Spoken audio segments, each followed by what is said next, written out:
Have a seat. Have a seat. Joy, you are, and I got to meet that baby girl of yours. Oh my gosh, she's precious. To you and your husband and to your family, I thank you for your courage and your willingness to share your story. And to everyone here, I thank you for your leadership and your work and all that you are doing on behalf of so many people who deserve to be seen, deserve to be heard, and whose voices are so important about what this issue means. I want to thank the leaders who are here. I don't want to miss anybody. I hope I don't. But I do know that Arizona Senator Birch is here. Where are you? Hi, there you are.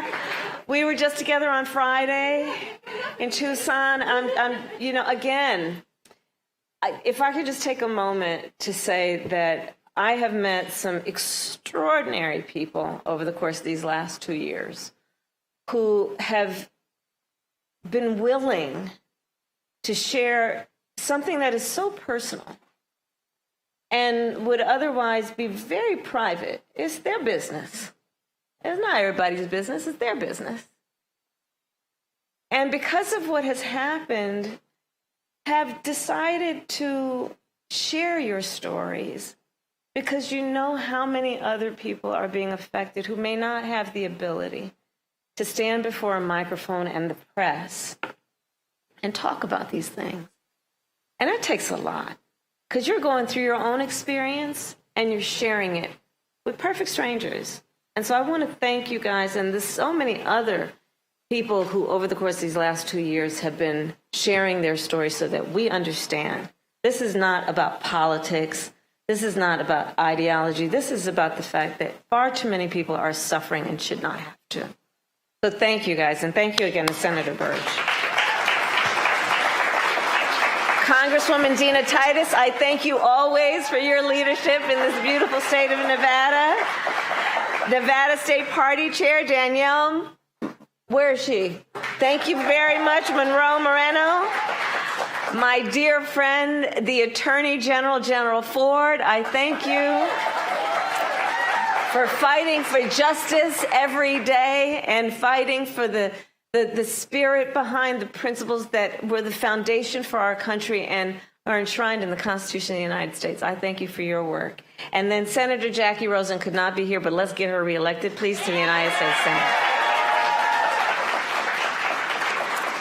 So I was in Tucson on Friday, and we talked about it, and I'm going to just share a little bit about what is obvious to everyone here. Freedom is fundamental to the promise of America. When we talk about the promise of America, foundationally, we believe in freedom. We know that the strength of our nation has been a function of many things, including our commitment to the expansion of rights.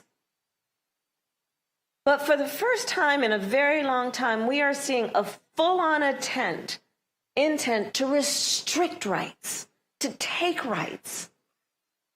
We just witnessed the highest court in our land almost 2 years ago, the Court of Thurgood and RBG, take a constitutional right that had been recognized from the people of America, from the women of America. And thereafter, in state after state, laws being proposed and passed that would criminalize healthcare providers.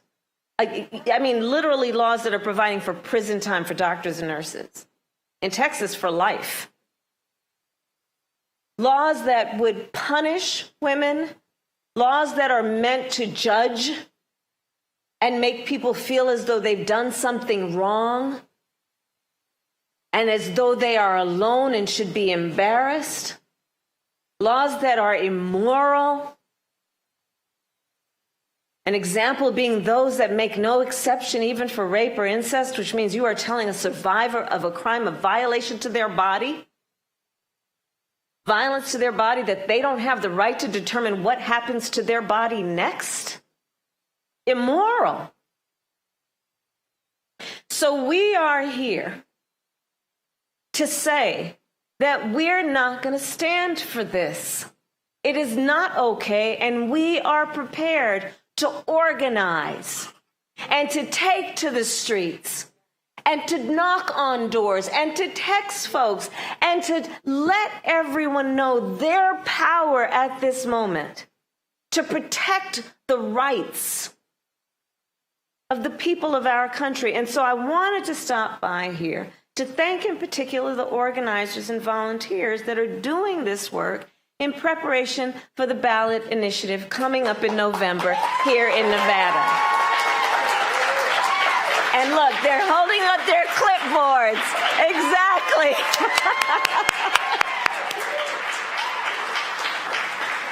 And you guys are making such a difference, because it is also about reminding folks that we're all in this together, and reminding folks it doesn't have to be this way. It doesn't have to be this way. But you know, the thing about a democracy that is founded on the notion of individual rights and liberties and freedoms is that we got to fight and be vigilant to maintain those rights and freedoms, right? You know, the nature of democracy is such that it's really, there's a duality to it. When a democracy is intact, oh, the strength that it invests in its people, in protection of their individual rights and liberties and freedoms, the strength it gives its people. And it is very fragile. A democracy is only as strong as our willingness to fight for it. And that's what you all are doing. That's what we're doing together. That's what we're doing together. And we are going to win. We're going to win this ballot initiative, and Joe Biden and I are going back to the White House. But let me just tell you.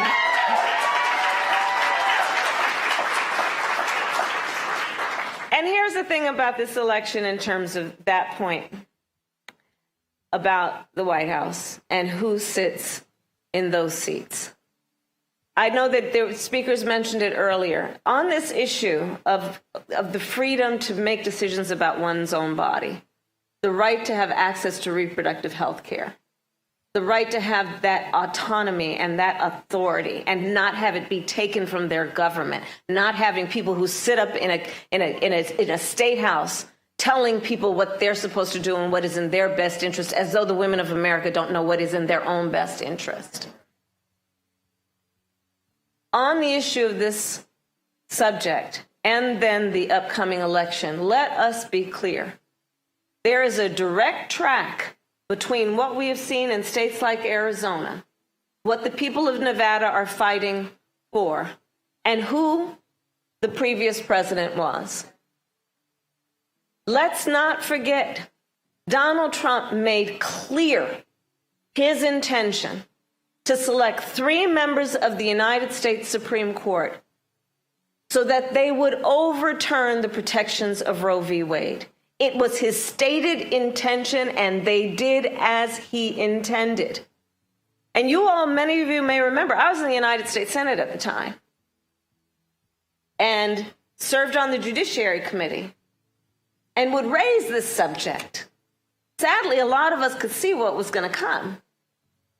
And exactly what we feared happened, because there was a president who has the power to select members of the United States Supreme Court who intended to undo these protections.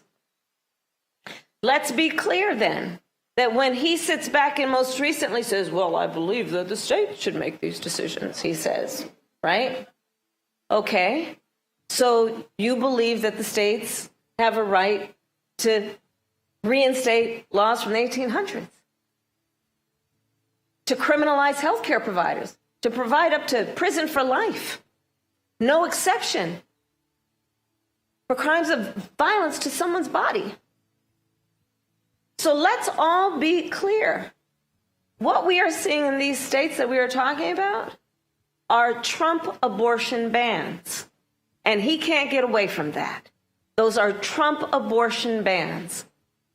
And this election is about many, many important issues, including the ability of the people to organize in support of what we believe to be foundational values and principles about who we are as America. And when we look at our power, let's not forget the power of the people, and let's not overlook the momentum we've already achieved. I'll remind us, when this issue has been on the ballot, yes, my love, when this issue has been on the ballot, from Kentucky to California, from Virginia to Ohio, when this issue has been on the ballot, the voters voted in favor of freedoms in red state and blue, making clear, by the way, this is not a partisan issue, making clear there is a consensus among the American people that it is wrong to take rights from the people of our country. So momentum is on our side. We have 205 days until the election. Yes, I am counting.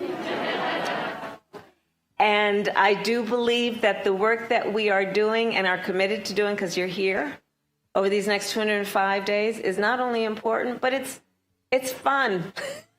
Isn't it fun to work on a campaign? Isn't it fun to meet people you may not have otherwise ever met before, who all come together in a place like this, who are all carrying those boards, just working together because we believe in each other and we know the power that we have, especially when we come together. And so I just want to leave everyone with this thought, which is there is so much good in our country and in the world, but we can't take anything for granted. And this is an extraordinary group of leaders who are doing this work here in this beautiful state of Nevada, who are going to have an impact for the most part on people that you may never meet, people who may never know your name, but who are forever going to be benefited because of the work that you all are doing. And so I came by to thank you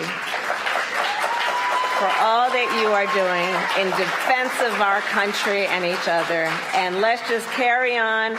And we're going to take this to November, and we're going to reelect Jackie Rosen to the United States Senate. We're going to get this ballot measure passed, and we're going to reelect Joe Biden as President of the United States. And I'm going to head back too. Thank you all very much.